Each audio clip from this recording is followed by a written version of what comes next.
era para ser um passeio, uma expedição para ficar frente a frente aos destroços do navio mais famoso do mundo, o Titanic. A aventura milionária acabou de forma trágica com a morte dos 5 passageiros. O submarino não conseguiu terminar a viagem. Naufragou nas mesmas águas que engoliram o Titanic há mais de 100 anos. Mas afinal, o que aconteceu? E quem eram esses tripulantes donos de fortunas dispostos a se arriscar tanto? Um gigante, submerso há 111 anos. Chegar bem perto dos destroços do Titanic era o objetivo de uma expedição que prometia experiências inesquecíveis. Mas terminou de forma trágica. Um submersível é um veículo pequeno projetado para operar debaixo d'água.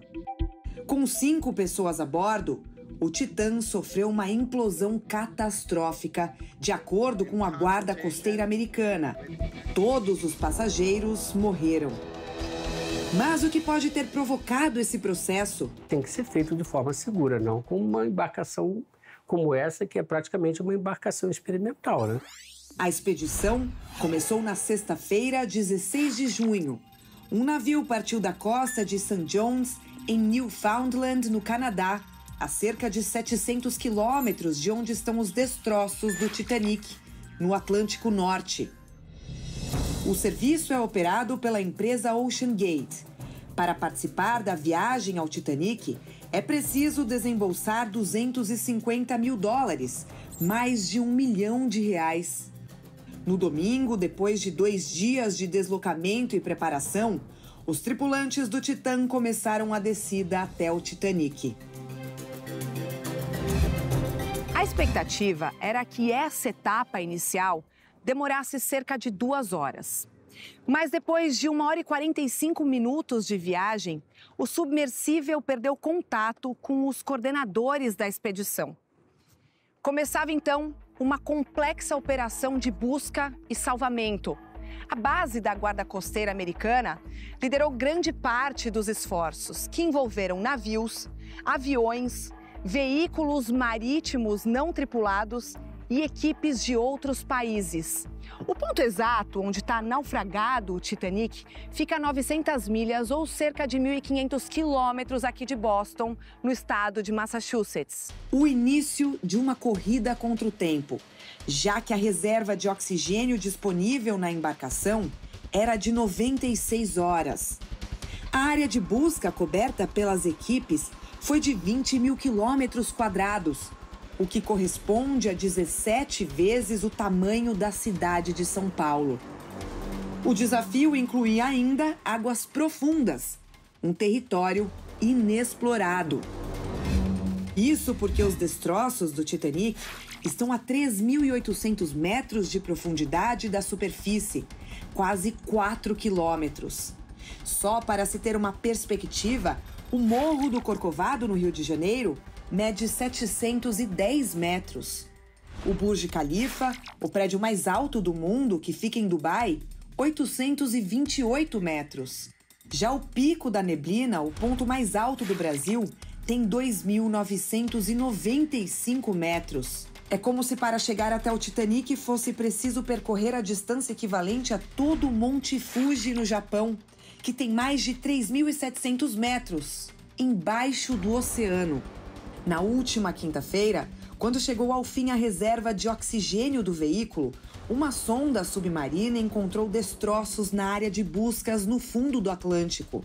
Em entrevista coletiva, o contra-almirante da Marinha Americana, John Malger, disse à imprensa que o material encontrado era da embarcação desaparecida e estava a cerca de 500 metros dos destroços do Titanic. Approximately 1,600 feet from the bow of the Titanic on the seafloor.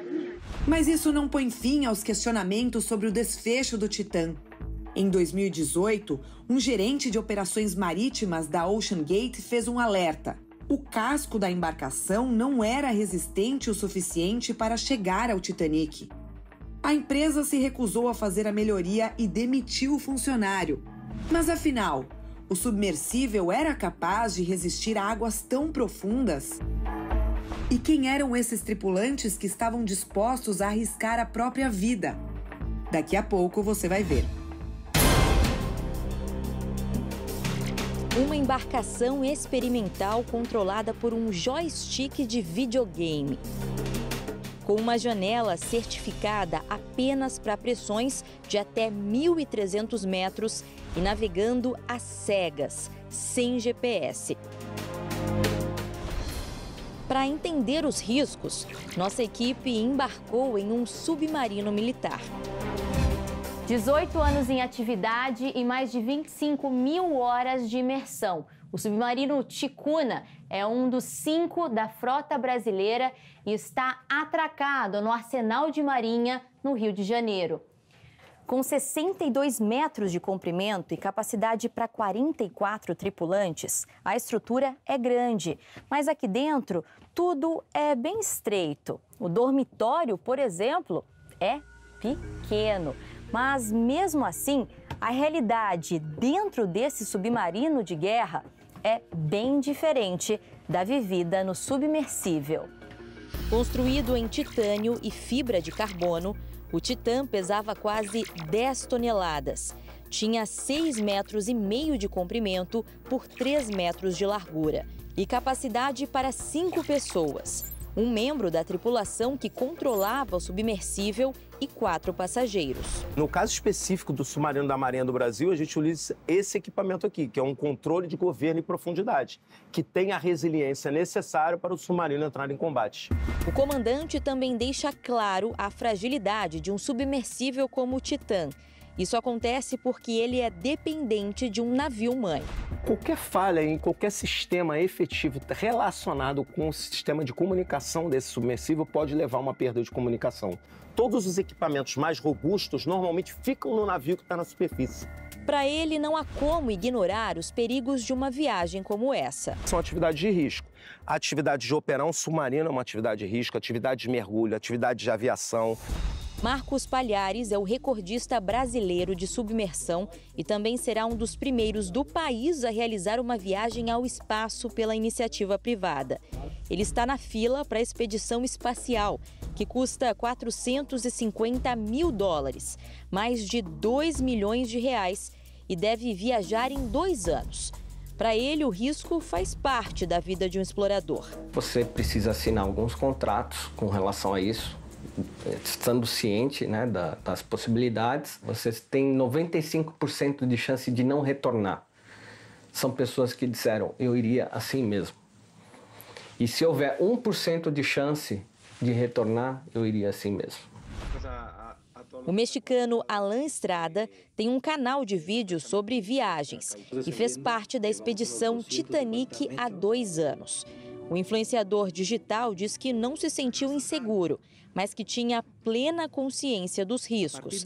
Sabia que se uma falha ocorresse naquelas profundezas, o submersível poderia implodir.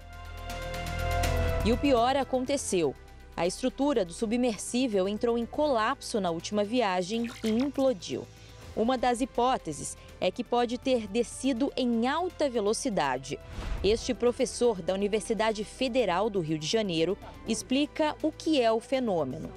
É necessário que a embarcação resista a cargas elevadíssimas que trabalham no sentido de esmagar a estrutura, tanto pela ação da força axial quanto pela ação da força radial, né, em função da pressão atuante. E pela característica do casco do material, que é um material frágil, né, ele deve ter se partido em diversos pedaços. Ele mostra no laboratório de tecnologia submarina como ficou um tubo de aço submetido à mesma pressão sofrida pelo submersível depois de uma implosão.